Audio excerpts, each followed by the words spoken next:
아시아에서 가장 성공한 CEO를 뽑자면 바로 이분이 아닐까 싶습니다. 작은 소프트웨어 유통사로 시작한 회사를 전 세계 IT 업계에 막강한 파워를 행사하는 기업으로 키워낸 인물. 손정의 소프트뱅크 그룹의 회장입니다. 손정의 회장은 그가 어린 시절 광복 후에도 한국 땅에서 먹고 사는 것이 막막해지자 할아버지를 필두로 가족 모두가 일본 큐슈로 건너갔습니다. 그곳에서도 그의 가족들은 꽤 오랜 시간 생계를 걱정할 수밖에 없었는데요. 그가 10대가 되고 생활에 점차 안정이 찾아오자 손정의의 아버지는 작은 음식점을 개업하였습니다. 이때부터 손정의의 사업가 기질이 발휘되기 시작합니다. 가게에 손님이 찾아오지 않자 고심에 빠진 아버지는 어린 손정의에게 조언을 구하게 되는데요. 가게에 사람을 끌어모으는 것이 우선이라는 생각을 했던 손정의는 가게에서 판매하고 있던 커피를 무료로 제공한다는 당시로서는 파격적인 기획을 하게 됩니다. 처음에는 아버지가 크게 반대하였지만 얼마 지나지 않아 가게에는 사람들로 넘쳐나기 시작했죠. 공짜 커피를 마시러 온 손님들은 음식도 함께 주문하였고 가게의 수익을 크게 올릴 수 있게 되었습니다. 그런데 갑자기 아버지가 쓰러지시게 되었고 손정의는 이때 아버지를 대신해 집안을 이끌기 위해 사업을 본격적으로 해야겠다고 결심하게 되죠. 그는 일본의 맥도날드를 들여온 사업가 후지타 덴에게 연락합니다. 물론 후지타 덴은 어린 그에게 관심도 주지 않았지만 손정의는 그가 자신을 만나줄 때까지 끈질기게 연락합니다. 그의 열정에 굴복한 후지타 덴은 겨우 15분이라는 시간을 손정의에게 내어줍니다. 드디어 두 사람이 만났습니다. 그리고 혈기왕성한 손정의는 묻습니다. 앞으로 제가 뭘 공부해야 될까요? 과거를 보지 말고 미래를 보게. 미래에는 컴퓨터가 뜰 거야.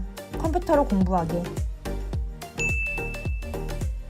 그는 후지타 덴과의 만남으로 미국으로의 유학을 결심하게 됩니다. 그때 그의 나이 16살이었습니다. 미국으로 건너가 컴퓨터를 전공한 손정의는 UC 버클리 재학 중 유니손 월드라는 번역기 제조 벤처 회사를 설립하게 됩니다. 이 번역기는 당시로서는 꽤나 정확한 번역을 도와주었고 일본 출신의 유학생이 만든 번역기에 당시 최고의 IT 기업 샤프는 그의 특허권을 비롯해 회사 인수에 관심을 갖게 됩니다. 일본으로 돌아가 회사를 차릴 자금이 필요했던 손정의는 샤프전자에 자신의 첫 회사를 매각합니다. 일본으로 돌아온 손정의는 약 40개의 사업 아이템을 두고 1년 6개월이라는 시간을 고민합니다. 그중 미래에 가장 유망하다고 판단한 소프트웨어에 집중하기로 결정하죠. 그런데 소프트웨어 생산을 하자니 세계적인 기업으로 발돋움한 마이크로소프트와의 경쟁이 쉽지 않겠다는 생각을 하게 됩니다.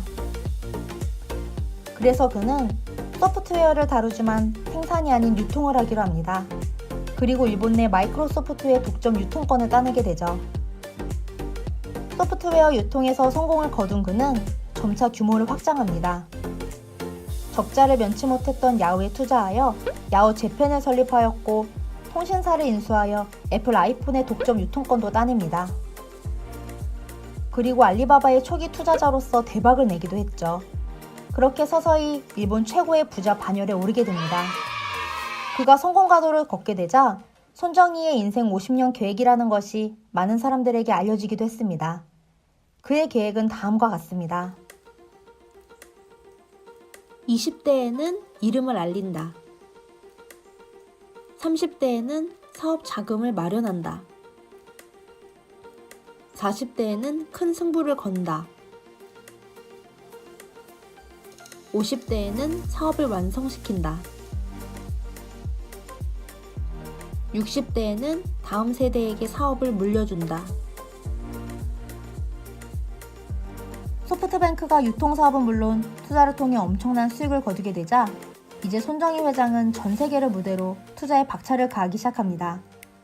소프트뱅크 캐피탈을 주축으로 사우디아라비아의 오일머니와 애플, 퀄컴 등이 투자한 자금으로 전 세계 IT, B2B 시장의 장악을 꿈꾸기 시작한 것이죠.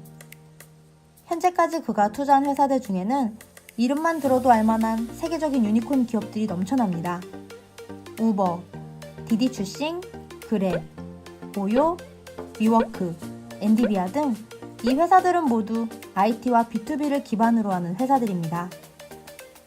손정의 회장은 이 회사들의 많은 지분을 확보하며 막강한 영향력을 행사하고 있죠.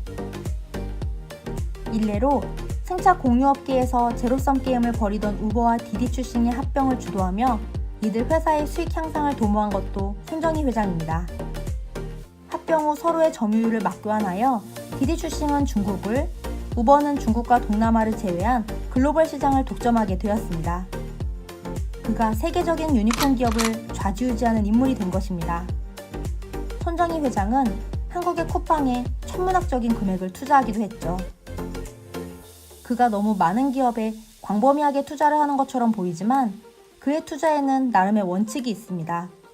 그 원칙은 바로 인류의 삶을 바꿀 IT, ICT 기업에 투자하는 것이죠. 손정희 회장이 이끄는 비전 펀드는 100조 원의 투자금을 기본으로 하며 향후 더 큰 자금 확보를 위한 기업 공개도 고려하고 있다고 합니다.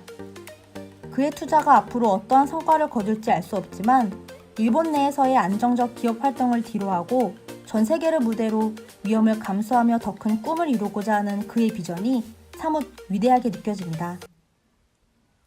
한국에서도 손정희 회장과 같은 도전적이고 진취적인 기업가, 투자자가 나타났으면 하는 바람과 함께 마무리하겠습니다.